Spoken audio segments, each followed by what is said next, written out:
الله الرحمن الرحيم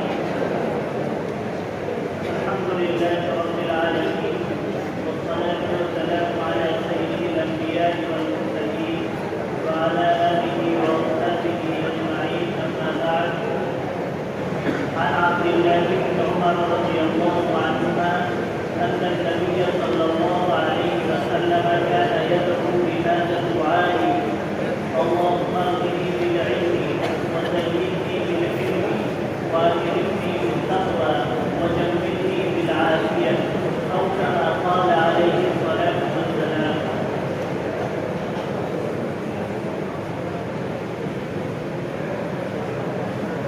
عزیز طلبہ اور ساتھیوں،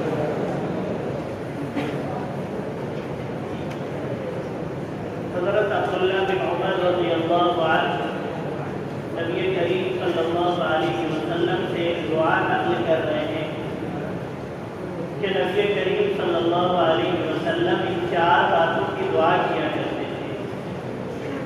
نبی کریم صلی اللہ علیہ وسلم کی جو دعا ہے وہ جوامع الکلم، جو لوگ عربی درجات میں پڑھتے ہیں وہ سمجھتے ہوں گے کہ جوامع الکلم کا کیا مطلب ہے. کہ جناب نبی کریم صلی اللہ علیہ وسلم کی دعا کی خصوصیت یہ ہے کہ اس کے الفاظ بہت کم ہوتے ہیں لیکن معانی بہت زیادہ ہے. بہت سارے معانی کو جو ہے وہ تھوڑے سے جملے میں سمیٹ دیا گیا ہے. تو یہ دعا کی آپ کی ویسیعی ہے. دوسرے یہ کہ جناب نبی کریم صلی اللہ علیہ وسلم نے جو بھی دعائیں مانگی ہے ان میں 2 چیزیں ہیں. ایک تو وہ دعا ہے، دوسرے یہ ہے کہ وہ ہم لوگوں کے لیے نصیحت بھی ہے. دونوں چیزیں ہیں، وہ دعا بھی ہے، نصیحت بھی ہے. یعنی جو باتیں کی جا رہی ہیں دعا میں ان کو بچنے یا ان سے کرنے کے بارے میں ہمیں بتایا جا رہا ہے کہ ان سے بچنا چاہیے اور اگر کرنے کے کام ہے تو ان کو کرنا چاہیے. سب سے پہلی جو دعا آپ نے فرمائی، جو میں نے حدیث پڑھی، اس کا سب سے پہلا ٹکڑا جو جناب نبی کریم صلی اللہ علیہ وسلم دعا میں مانگا کرتے تھے، اللہم اغننی بالعلم، اے اللہ آپ مجھے علم دے کر دوسروں سے بے نیاز کر دیجیے. یعنی اتنا علم مجھے دے دیجیے کہ جو ہمارے لیے بھی نفع بخش ہو اور پھر ہمیں کسی سے کچھ جاننے کی ضرورت نہ پڑے. علم دینا، علم انسان کو، ورنہ تو دنیا میں بہت سے بظاہر علم والے ہیں، لیکن آپ جو دعا مانگ رہے ہیں کہ علم آئے اور ساتھ ہی ساتھ میں بے نیازی، یعنی کسی دوسرے سے سوال کرنا، کسی دوسرے سے مانگنا، کسی دوسرے سے کوئی امید رکھنا، یہ ساری چیزیں جو ہیں علم آنے کے بعد نہیں ہونی چاہیے. یہ پہلی دعا کا مطلب ہے کہ جو نبی کریم صلی اللہ علیہ وسلم نے فرمایا.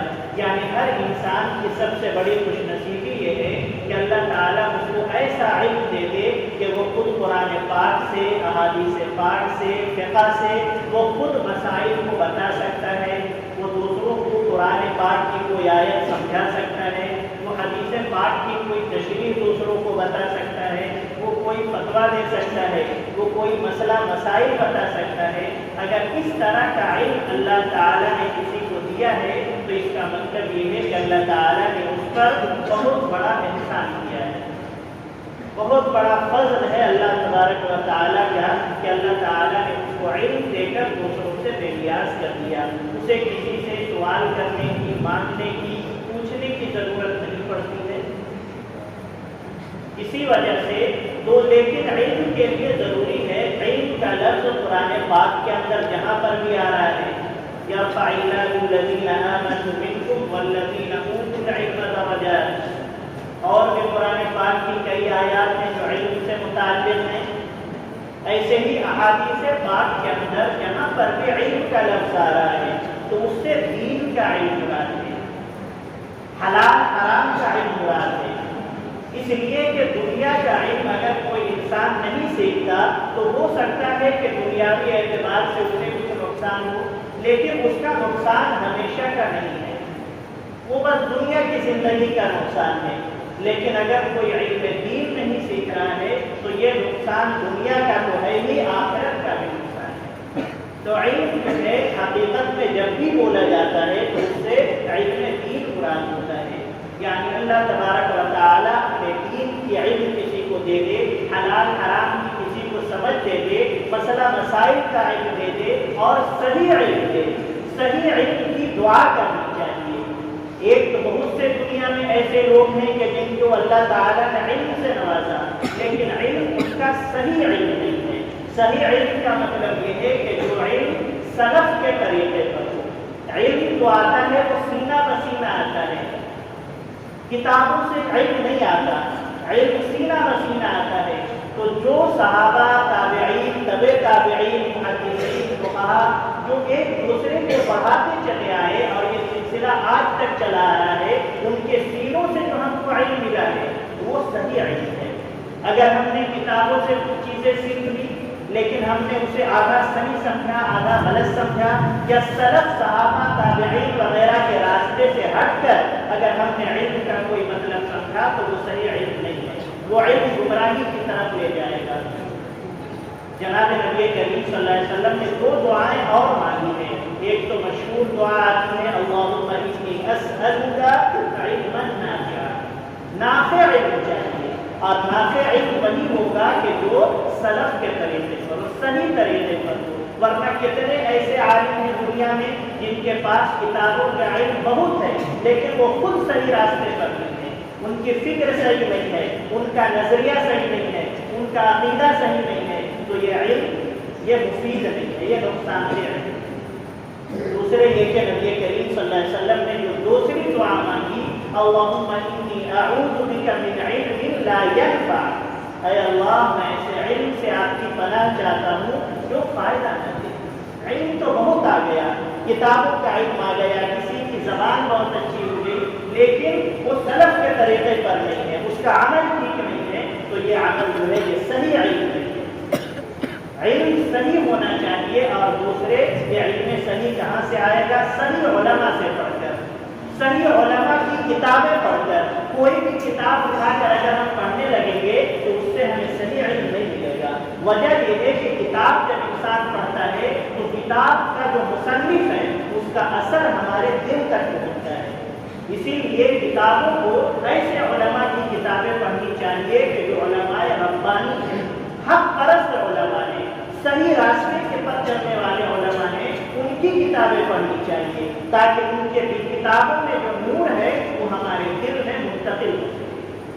کسی عالم کی بھی کتاب اٹھا کر پڑھنے لگے کہ جس کی فکر صحیح نہیں، جس کا نظریہ صحیح نہیں، تو پھر اس سے ہمارے دل میں نور نہیں آئے گا، ظلمت آئے گی، گمراہی آئے گی۔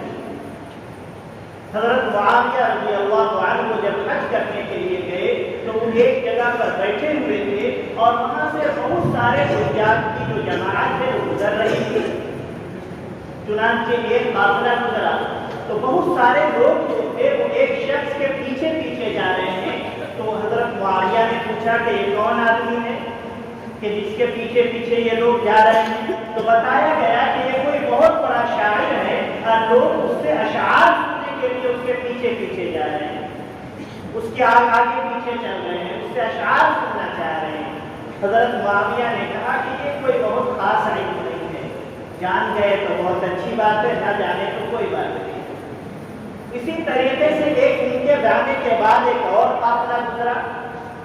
وہ جو دوسرا قافلہ گزرا اس میں بھی دیکھا کہ ایک شخص جا رہے ہیں اور بہت سارے لوگ ان کے آگے پیچھے چل رہے ہیں، ان سے کچھ باتیں پوچھ رہے ہیں۔ حضرت معاویہ نے پوچھا یہ کون لوگ ہیں؟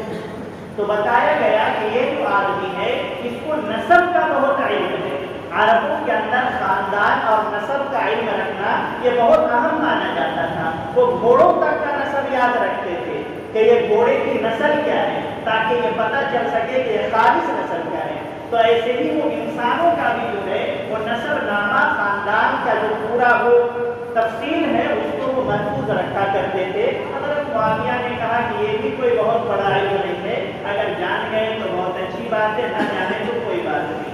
اسی طرح کئی لوگ گزرتے رہے، حضرت معاویہ سب کے بارے میں یہی بات کہتے رہے، لیکن اخیر میں ایک بزرگ گزر رہے تھے اور بہت سارے لوگ ان سے مسئلہ پوچھ رہے تھے کہ میں نے طواف زیارت پہلے کر لیا تو کیا حکم ہے؟ کوئی پوچھ رہا تھا کہ میں نے جانور کو پہلے قربان کر دیا تو کیا مسئلہ ہوگا؟ کوئی کچھ یعنی دینی مسئلہ ان سے پوچھ رہا تھا اور وہ جواب دے رہے تھے۔ حضرت معاویہ نے پوچھا کہ یہ کون آدمی ہے؟ تو لوگوں نے بتایا کہ یہ صحابی رسول حضرت عبداللہ بن عمر ہیں اور یہ حج کے مسائل کے سب سے زیادہ جاننے والے ہیں، لوگ ان سے حج کے مسائل پوچھ رہے ہیں۔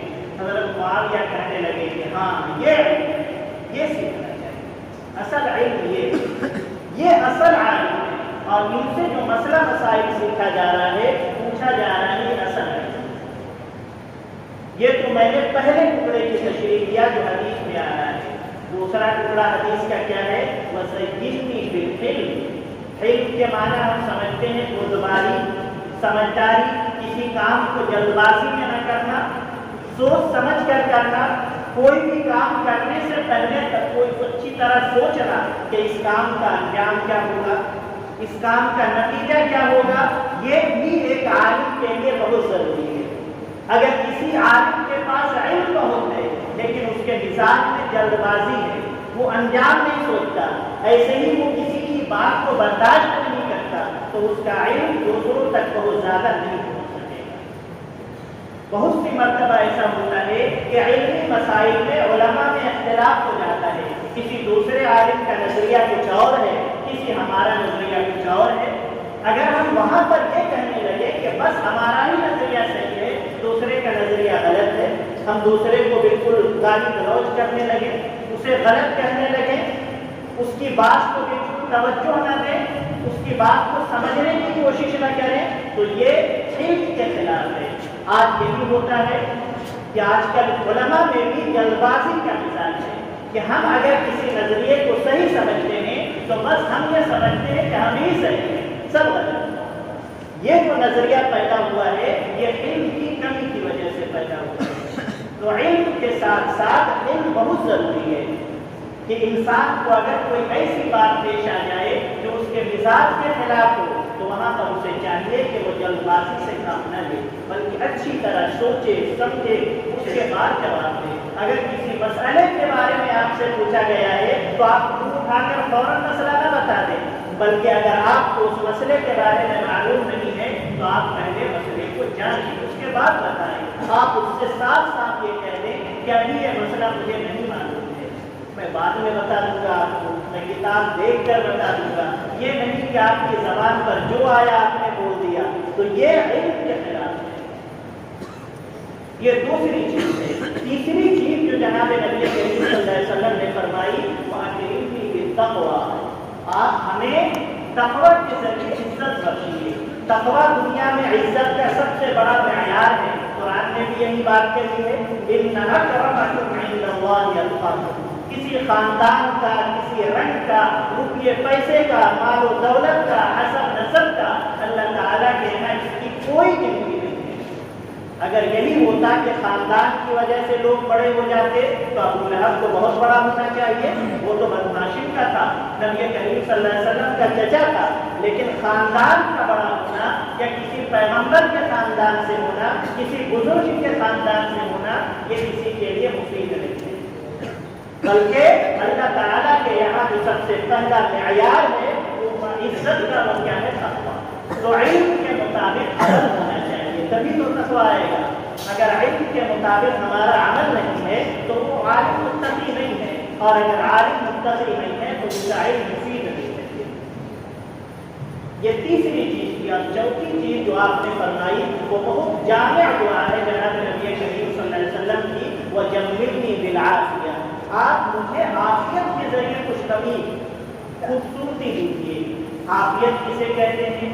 عافیت کہتے ہیں کہ اللہ تعالیٰ ہمیں ہر خیر دے، ہماری صحت اچھی ہو، ہمارے گھر کا ماحول اچھا ہو، ہمارے ماں باپ اچھے ہوں، ہماری بیوی اچھی ہو، ہمارے بچے اچھے ہوں، ہم جس جگہ پر رہتے ہیں وہ جگہ ہماری اچھی ہو، جس چیز کے ذریعے ہم روزی کما رہے ہیں ہمارا جو کام ہے وہ کام ہمارے لیے عزت والا ہو۔ یہ ساری چیزیں مل کر اس کو کیا کہتے ہیں؟ عافیت کہتے ہیں۔ عافیت کا لفظ تو بہت چھوٹا سا ہے، ایک لفظ ہے، لیکن حدیث پاک کے اندر آتا ہے کہ جناب نبی کریم صلی اللہ علیہ وسلم نے فرمایا کہ عافیت سب سے بڑی چیز ہے کہ جو اللہ تعالیٰ سے مانگی جاتی ہے۔ اللہ تعالیٰ سے ہمیشہ عافیت مانگنی چاہیے۔ حدیث پاک کے اندر نبی کریم صلی اللہ علیہ وسلم نے فرمایا سَلِ اللَّهَ الْعَافِيَةَ، اللہ تعالیٰ عافیت کا مطلب یہی ہے کہ اللہ ہمیں صحت بھی دے، عافیت بھی دے، عزت کے ساتھ رکھے، ایمان کے ساتھ رکھے، ہمارے گھر، ہمارے پڑوسی، ہمارا رشتے دار اور جو بھی چیزیں ہمارے متعلق ہیں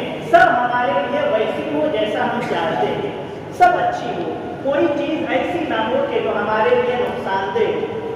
اگر کوئی انسان بہت بڑا عالم ہے، سب کچھ اس کا ٹھیک ہے، لیکن اس کے گھر کا ماحول ٹھیک نہیں ہے، اس کے بچے اچھے نہیں ہیں، ایسے ہی اس کے گھر کا ماحول ٹھیک نہیں ہے، جس جگہ پر وہ روزی روٹی کماتا ہے وہ جگہ ٹھیک نہیں ہے، اللہ تعالیٰ نے اس کو بیماری دے رکھی ہے، تو یہ عافیت نہیں ہے۔ تو یہ چاروں چیزیں جناب نبی کریم صلی اللہ علیہ وسلم نے ہمیں مانگنا سکھایا ہے کہ سب سے پہلے علم مانگنا چاہیے، علم نافع، ایسا علم جو ہمیں دوسروں سے بے نیاز کر دے۔ دوسرے نمبر پر اللہ تعالیٰ سے حلم اور بردباری مانگنی چاہیے، کسی کام میں جلد بازی نہ کرے۔ تیسری چیز تقویٰ کا سوال کرنا چاہیے، اور چوتھی چیز جو آپ نے فرمائی کہ عافیت مانگنا چاہیے۔ اگر یہ چاروں نعمتیں کسی انسان کو مل گئی ہیں تو اس کی زندگی بہت اعلیٰ درجے کی زندگی ہے، کہ اس کے پاس علم بھی ہے، اس کے پاس اخلاق بھی ہے، اس کے پاس عافیت بھی ہے، اور اس کے پاس تقویٰ بھی ہے۔ یعنی جو بھی دنیا اور آخرت کی بڑی بڑی نعمتیں ہیں وہ ساری نعمتیں ان چار چیزوں کے اندر آ گئی۔ اور جناب نبی کریم صلی اللہ علیہ وسلم نے یہ دعا ہم سب کو سکھائی ہے، تو ہمیں بھی ہر جگہ پر یہ دعا مانگنی چاہیے۔ اللہم اغننی بالعلم وزیننی بالحلم واکرمنی بالتقوی وجملنی بالعافیہ۔ اللہ تبارک و تعالی ہم سبوں کو کہنے سننے سے زیادہ عمل کی توفیق دے۔ وآخر دعوانا الحمد للہ رب العالمین۔